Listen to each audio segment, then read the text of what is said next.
আসসালামু আলাইকুম প্রিয় শিক্ষার্থীরা, আশা করছি সবাই ভালো আছো। ইয়ারড্রপ দিব কিনা এই মুহূর্তে কোয়েশ্চেনটা এইচএসসি 27 ব্যাচের যাদের সামনে ইয়ার ফাইনাল, অথবা 26 ব্যাচের যাদের সামনে এইচএসসি, অথবা 28 ব্যাচ যারা দেখছো। ইয়ার ফাইনাল মানে হচ্ছে তুমি যদি এখন পড়াশোনা ঠিক মতো না করো তাহলে কিন্তু 29 ব্যাচের সাথে তুমি চলে যাবে। সো ইয়ার ফাইনাল যদি ড্রপ দাও, মানে এক বছর পিছায় যাও, তাহলে তোমার লাইফে কি কি চেঞ্জ হইতে পারে। দেখো, আমি যদি একটু রিয়েলিস্টিক কথাবার্তা বলি, মানে খাতা কলমে হিসাব নিকাশে বলি, তাহলে তুমি ইঞ্জিনিয়ারিং এডমিশন টেস্টে কোনো অসুবিধা হবে না। আগে যেরকম যে কথা ছিল এখনো সেম কথা। ভার্সিটি এডমিশন টেস্টের ক্ষেত্রে প্রথমবারে কোনো অসুবিধা হবে না, দ্বিতীয়বার ভর্তি পরীক্ষা দিতে পারবা না। তাহলে তোমার ভার্সিটি এডমিশন টেস্টে তুমি একবারই দিতে পারবা, মোস্ট অফ দ্য ভার্সিটি, সব ভার্সিটির ক্ষেত্রে না, মানে একবার দিতে পারবা, পরের বছর দিতে পারবা না, কিছু কিছু ব্যতিক্রম আছে। আচ্ছা, আর যদি মেডিকেলের কথা বলো, তাহলে বর্তমান সার্কুলার অনুসারে এয়ারড্রপ দিলেও মেডিকেল ভর্তি পরীক্ষা দিতে পারবা, কোনো অসুবিধা নাই। তবে 2022-23 ভর্তি পরীক্ষা এবং 23-24 ভর্তি পরীক্ষায় একটা রেস্ট্রিকশন দেওয়া হয়েছিল যে যারা এয়ারড্রপ দিবে তাদেরকে ভর্তি পরীক্ষা দিতে দিব না।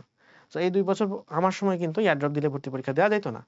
সো তোমার সময় যে নিয়মটা করবে না, ধরো 27-28-এ, 26-27-এ বা 28-29 সালে এই চেঞ্জ যে করবে না, তার তো কোনো নিশ্চয়তা নাই। তাহলে এয়ারড্রপ না দেওয়াটা ভালো, কিন্তু বর্তমান সার্কুলার অনুসারে তুমি চাইলে এয়ারড্রপ দিলেও মেডিকেল ভর্তি পরীক্ষায় বসতে পারবা, এতে তোমার 1 মার্কও কাটা যাবে না। এখন ধরো তোমার প্রিপারেশন খারাপ, তুমি যদি এয়ারড্রপ দাও তাহলে তো তোমার এই অবস্থা হবে, একটা দুটো না থাকবে, বাট স্টিল তুমি ভর্তি পরীক্ষায় কোনো অসুবিধা ফেস করবা না। বাস্তব কথা হচ্ছে এটা। যেহেতু একটা আন্দোলনের পরে আমরা হচ্ছে এই 23-24-এর পরে যখন জুলাই আন্দোলন হইলো, তারপরে নতুন সরকার আসার পরে 24-25 সালে এটা চেঞ্জ করে আবার নিয়মটা দেয়া হয়েছে যে না, এয়ারড্রপ দিতেই পারে, একটা মানুষের প্রয়োজন হইতেই পারে, অসুস্থ থাকতে পারে, সো সে পরের বছর ভর্তি পরীক্ষা দিতে পারবে, কোনো অসুবিধা নেই। এখন যেটা কাহিনী, যে ভাই যদি এরকম হয়ে থাকে, একটা কথা বলতে ভুলে গেছি, এয়ারড্রপ যারা দিবে তারা কিন্তু সেকেন্ড টাইম দিতে পারবে না, no second time, second time দেওয়া যাবে না। ওকে, এখন আসো, যদি তুমি এয়ারড্রপ না দাও তাহলে কি হইতে পারে? হইতে পারে যে তুমি তোমার ইয়ার ফাইনাল পরীক্ষা, মানে কলেজের যে পরীক্ষা আছে সেই পরীক্ষা খারাপ করছো, বাট সেকেন্ড ইয়ার তো কামব্যাক দেওয়ার সুযোগ আছে, তুমি পরীক্ষা আবার দিবা, সেকেন্ড ইয়ার তো কামব্যাক দেওয়ার সুযোগ আছে, তাই না? তাহলে তুমি পরের বছর এক বছর একদম কঠিন পরিশ্রম করে আবার সবকিছু কামব্যাক দিয়ে ফেলতে পারবা। বিশ্বাস করো, এইচএসসি তে যদি বুদ্ধিদীপ্ত ভাবে পড়তে পারো, স্ট্র্যাটেজি মেনটেন করে পড়তে পারো, তাহলে সেটা খুব ভেরি মাচ পসিবল। আর আরেকটা জিনিস, যদি তুমি 26 ব্যাচের শিক্ষার্থী হয়ে থাকো, এখন তোমার এইচএসসি পরীক্ষা সামনে, এইচএসসি পরীক্ষার আগ মুহূর্তে এখন তুমি এয়ারড্রপ দিবা কিনা? দেখো, এইচএসসি পরীক্ষা যদি তোমার খারাপ হয় তাহলে কত খারাপ হইতে পারে, বড় জোর তুমি এইচএসসি তে ফেল করতে পারো, এর থেকে তো খারাপ নাই। ধরো তুমি ফেল করতে পারো, অথবা তুমি এ প্লাস মিস করতে পারো।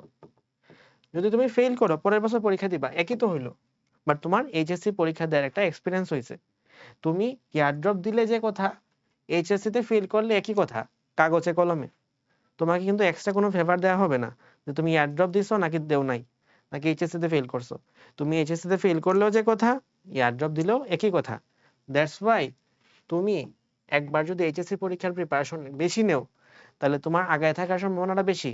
তার মানে এয়ারড্রপ না দিয়ে তোমার কাছে বেশি ওয়াইজ ডিসিশন হবে এইচএসসি পরীক্ষাটা পার্টিসিপেট করো। যদি ফেল হয় তো ফেল হইলো, সমস্যা কি? তুমি এয়ারড্রপ দিলে যে কথা ছিল, এইচএসসি তে ফেল করলে একই কথা হবে। তোমার আবেদনের ক্ষেত্রে যা যা তোমার রেস্ট্রিকশন থাকবে সবগুলো সেম কিছুই হবে। এয়ারড্রপ দিলেও যে কথা, এইচএসসি তে ফেল করলেও একই কথা।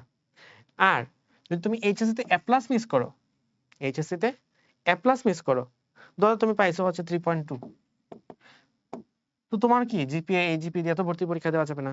তাহলে তুমি কি করবা? পরের বছর ইমপ্রুভমেন্ট এক্সাম দিবা।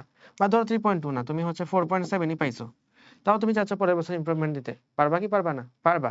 এবং সেক্ষেত্রেও কিন্তু সেম নিয়ম, অর্থাৎ এইচএসসি তে এ প্লাস মিস করলেও যে কথা, এইচএসসি তে ফেল করলেও যে কথা, এয়ারড্রপ দিলেও কিন্তু তোমার ক্ষেত্রে ভর্তি পরীক্ষার রিকোয়ারমেন্টস অনুসারে কাগজে কলমের হিসাবে সেম জিনিস। তার মানে তুমি একটা বছর তো ওয়েস্ট করার প্রয়োজন নাই। তুমি এমন না যে এয়ারড্রপ দিলে খুব পরে উল্টায় ফেলবা, বরং বিষয়টা এরকম হইতে পারে, এইচএসসি তে পার্টিসিপেট করা করা হইলে এইচএসসি পরীক্ষার ঠেলায় হইলেও কিছু পড়া হবে। তাহলে এইচএসসি পরীক্ষার জন্য তোমার অনেক কিছু পড়া হয়ে যাবে। এমনও হইতে পারে যে তুমি এইচএসসি পরীক্ষার সময় যে বন্ধ টন্ধ আছে, আরো সামনে 1 মাস আছে, এমন কামব্যাক দিছো, এইচএসসি পরীক্ষা এ প্লাস চলে আসছে, বা এ প্লাসও না আসুক 4.8 চলে আসছে, তোমার ভর্তি পরীক্ষার সময় মেডিকেল অ্যাডমিশন টেস্ট দিলে 2 মার্ক কাটা যাবে। 2 মার্ক তো ভাই 2টা এমসিকিউ, 2টা এমসিকিউ না। তুমি যদি পরীক্ষায় মেইন পরীক্ষা 80 পেয়ে যাও, তোমার পাওয়ানোর জন্য তো আমি আছি, কিন্তু তুমি যদি মেইন পরীক্ষা 80 পেয়ে যাও, 2 কাটা গেল, পাইছো তো 78। এই 78 দিয়ে তো তুমি মেডিকেলে, খুব ভালো মেডিকেলে চান্স পাবা, বিভাগীয় মেডিকেলে চান্স পাওয়া পসিবল। তাহলে যে টাইম তুমি নষ্ট করছো ডাজন্ট ম্যাটার, কিন্তু সামনের টাইম কোনোভাবেই নষ্ট করা যাবে না। এবং এয়ারড্রপ দিলেও তুমি যে কথা, এগুলো দিলেও তোমার সেম কথাই। তো হিসাব নিকাশ করে এয়ারড্রপ দেওয়ার চেয়ে এভাবে পরীক্ষা দেওয়াটা বেশি ওয়াইজ ডিসিশন হইতে পারে। সো একটু চ্যালেঞ্জ অ্যাকসেপ্ট করা ট্রাই করো। এয়ারড্রপ তো হচ্ছে ভীরুদের কাজ, ভীতু মানুষের কাজ। তুমি এই কাজটা করলে হয়তো আরো বেটার একটা রেজাল্ট করতে পারো। হইতেই পারে তুমি যা এক্সপেক্ট করতেছো তার চেয়ে পরীক্ষা বেশি প্রশ্ন সহজ হয়ে গেল, তখন কিন্তু পরে আফসোস লাগতে পারে। সো এইচএসসি পরীক্ষার শেষ কিছুদিন সময় আছে, এবং 27 ব্যাচের ইয়ার ফাইনাল একদম শেষ পর্যায়ে চলে আসছে, হয়তো সামনে ইয়ার ফাইনাল কুরবানিতে পরে। লাইফের বেস্ট এফোর্টটা দেওয়ার সময় কিন্তু এখন চলে আসছে। এরপরে ধরো এই বছরটা তুমি পার করার পরে তার যত এফোর্টই দাও না কেন, খুব বেশি ড্রাস্টিক চেঞ্জ তোমার লাইফে করা খুব বেশি পসিবল না। হ্যাঁ পসিবল, কিন্তু অত লেভেলের পসিবল না। কিন্তু এখন 10 দিলে একটা টাইম পরে 1000 গুনতে পারবা, কিন্তু কিছুদিন পরে সেটা সুযোগ থাকবে না। সবার জন্য শুভকামনা থাকলো।